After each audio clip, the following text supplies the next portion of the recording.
communication problems after the Great East Japan Earthquake of 2011. Earthquake and tsunami in Japan. The Great East Japan Earthquake occurred at 40:46 on March 11 in 2011. It was catastrophic, registering 9.1 on the Richter scale. After the earthquake, a large tsunami occurred in the bay of the Eastern Sea of Japan. This disaster brought damage to a wide area and ongoing effects during the first 2 weeks post-disaster destroyed the local infrastructure. After disaster occurred, the communication infrastructure and its associated devices are crucial to the collection of information. Problems of inadequate information acquisition to exchange between the rescue staging care units and the control task force, resulting in the confusion of tasks. On the first day after the earthquake, discontinuous service gradually increased and reached a peak 2 days after the earthquake on March 13. This phenomenon of gradually increasing loss of service was thought to be affected by the tsunami. However, by 7 days after the earthquake, line disconnections had been reduced to a low of 20%.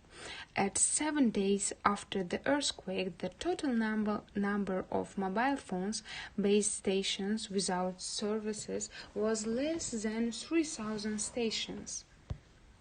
The Great East Japan earthquake resulted in profound damage and confusion to the communication system of the affected area. When a landline phone or mobile phone switchboard handles a large number of calls, traffic control equipment senses this condition and a computer limits the number of calls automatically. The control of landline connections was regulated in this manner and limited the total number of connections to 10% to 20%. Mobile phone connections were handled similarly. These connections were limited to 5 to 30% of all handled connections. However, few limitations were placed on the sending of emails by mobile phone. Thus, the problem with the connections on the first day of the disaster was that calls from the landline and mobile phones were limited by as much as 80% to 90% of normal traffic.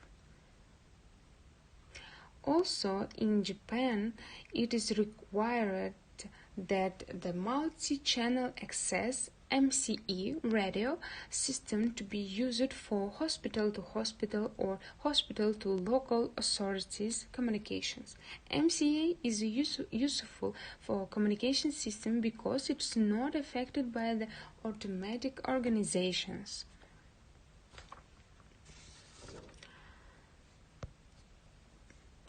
As discussed many times in the unprecedentedly destruction, Twitter and social media fulfilled a significant role.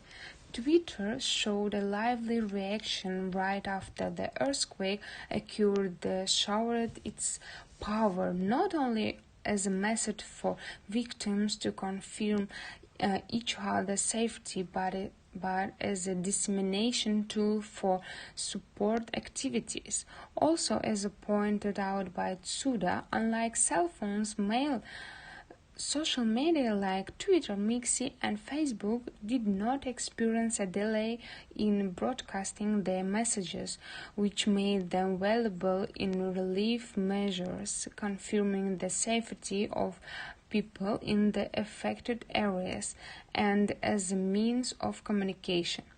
Looking at Shakhzoda's disaster area reportage, we can see that the social media fulfilled a role as a type of media that complements information for daily life.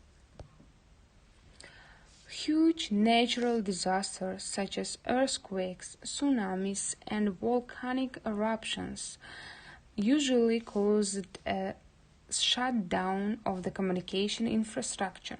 Many types of communication equipments are affected by the power failures and the destructions of communication lines.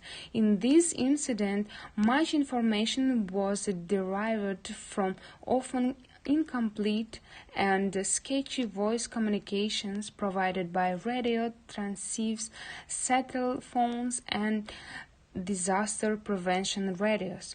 Consequently, this situation resulted in a partial understanding of the situation on the ground, which produced operational and tactical errors. Difficulties with post-disaster telecommunication are not restricted to wired and fixed networks, but affected wireless networks just as intensely.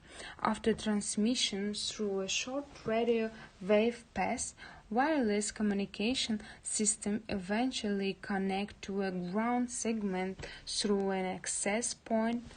Nevertheless, wireless technology is probably the only modality offering the potential for the relatively rapid post-disaster recognition, at the least of embryonic version of the functional and capable telecommunication infrastructure. Satellite phones and transceivers become useful devices for communication. In Japan, portable satellite phones were useful due to narrow roads and the varied topography in the disaster area. The earthquake and tsunami destroyed buildings, roads, leaving the large piles of rubble blocking the road and railways and creating situation in which cars and trucks could not gain access to affected areas for rescue or to deliver relief supplies.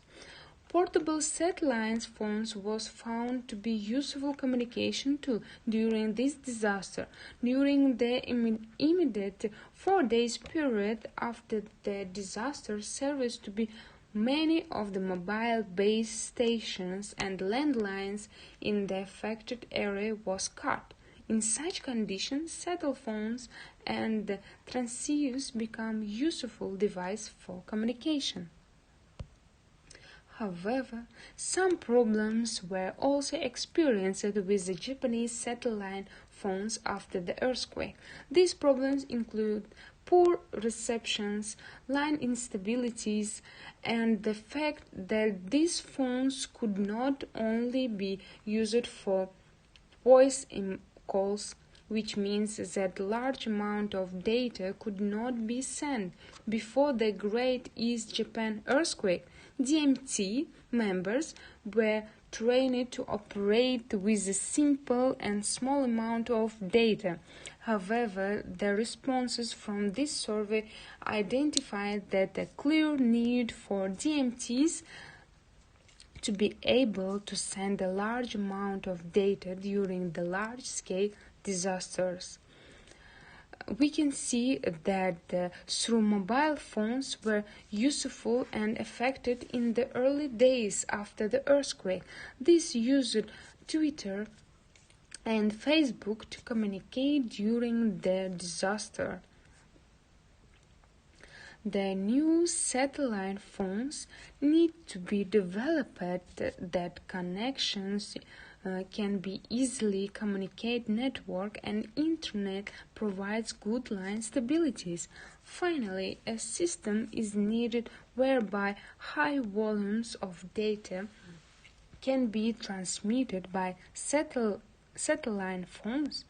Last year, a new battery-powered Japanese satellite phone was introduced that weighs only 1,300 grams with battery and can be used with the internet.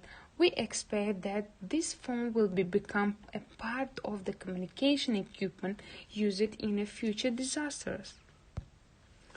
So, to conclude, In the acute phase after the Great East Japan Earthquake of 2011, medical teams mostly used mobile phones, laptops, computers, and satellite phones to communicate.